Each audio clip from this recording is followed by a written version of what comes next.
ਕੀ ਹਾਲ ਹੈ ਹੋਵੇ ਕੀ ਹੋਇਆ? ਆ ਠਹਿਰ ਜਾ ਗੱਲ ਤੇ ਕਰਨ ਦੇ ਹਾਂ ਉਹ ਯਾਰ ਮੈਂ ਨਹੀਂ ਮੰਨਦੀ ਉਹ ਕੱਲ ਤੇ ਠੀਕ ਠਾਕ ਸੀ ਹਾਂ ਕੱਲ ਤੇ ਨਹੀਂ ਫੇਰ ਵੀ ਕਿੰਨਾ ਉੱਠਣਾ ਸੀ ਨਾ ਕੀ ਪਤਾ ਚੱਲਦਾ ਹੁੰਦਾ ਹਾਂ ਸਹੀ ਹੈ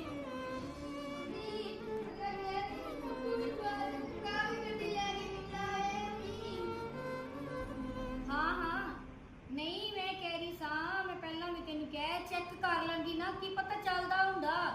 ਸਹੀ ਹੁੰਦਾ ਮੈਂ ਆਖਰੀ ਦਵਾ ਪੁੱਛਣ ਜਾਣਾ ਦੱਸ ਦੋ ਮੰਮੀ ਦੱਸੋ ਨਾ ਕੀ ਹੋਇਆ ਹੈ। ਉਹ ਉਹਨੇ ਮੇਰੀ ਖਾਲਾ ਦਾ ਫੋਨ ਰੋਟੀ ਵਾਲੀ ਪਰਦਾਨਾ ਰੱਖ